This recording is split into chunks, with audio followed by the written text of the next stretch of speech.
Որև թե մարդկանց այստեղ գալ կանգնելու համար նաև խնդրում եմ այս մեղադրանքներին անդրադառնալ։ Դե պարզ է, որ մի բան պետք է անեին, իմ հիշելով ինչ որ սկրինշոտ են դրել, իրենք իրար գրած սկրինշոտ են դրել, լուրջ չի էլի, բանը, պարզ է, ասեմ, ի տարբերություն նախորդ իշխանություններին, այս իշխանությունը ունի լավ փորձ մարդկանց գլխին ինֆորմացիոն սարքելու ու այդպիսի բաներ է անում, բայց կարան հանգիստ լինեն, տենց բան չի լինում, դաղալություն չկա, մարդիկ իրանց կամքով են։ Չէ, բոլորը իրավական առումով արդեն հասուն են ու հասկանում են ու ով էլ որ դիմի, հաստատ իրենց կողմից ուղարկված մարդ կլինի, դրա համար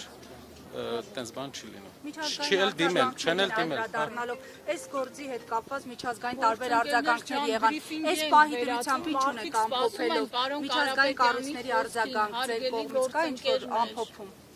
Պարոն Կարապետյանի հայրն ասեց, Նարեկ Կարապետյանը կխոսի, Մարիամ Նաջյանի Այո, ելույթով պիտի Պարոն Կարապետյանը Պարոն Կարապետյան։ Կա այս պահին ինչ-որ ամփոփում, ովքեր են արձագանքել, ինչ կառույցներ, դիմել եք արդյոք միջազգային տարբեր այսպես ներկայացուցիչների։ Այո, իրավաբանները, մասնագետները հայտարարությամբ հանդես կգան, կա նաև Եվրոպայի հանձնաժողովի պատասխանը, որ հետևում են պրոցեսին, իրենք հետևում են, բայց շատ կարևոր է իհարկե մեր հասարակության ռեակցիան, այս ամեն ինչը արվել է, որ մեր հասարակության հույսերը ջարդվի, հենց դրա համար են անում, որ բոլոր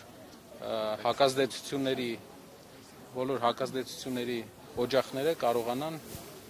զրոացնեն, բայց դա չի լինելու։ Այս ամեն ինչի պատճառը միայն դա է, ներքաղաքական, ներհայաստանյան։ Իսկ ինչ վերաբերում է եվրոպական ու միջազգային կառույցները, մենք ամեն երևի շաբաթ ստանում ենք միջազգային լրատվական միջոցներից հարցումներ եւ հարցազրույց անցկացնելու առաջարկություն, քանի որ բոլորին շատ զարմացրել է։ Ու շատ կարևոր բան եմ ուզում ասեմ։ Եթե մենք դեմը չենք առնում այս process-ի, լինում են այն, ինչ այսօր ա եղել։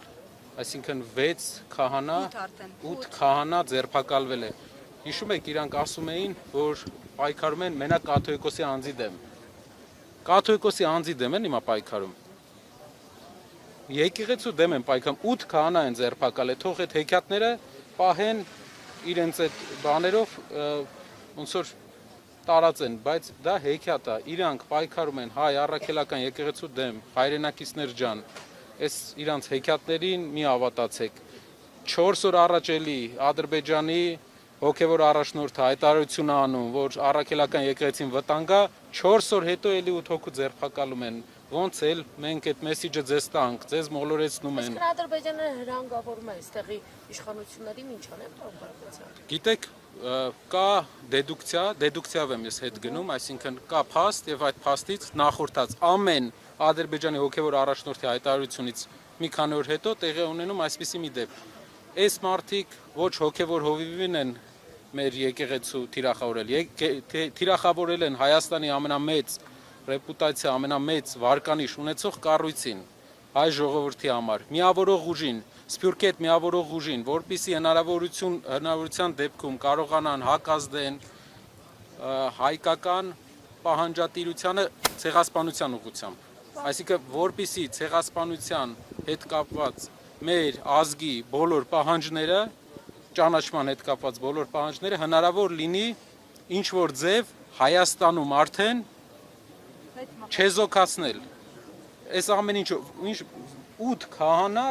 ես զարմանում եմ ինչ դեգրադացիա գնում իրանց մոտ էլի։ Հանրային քաղաքական ու այդ ինչ որ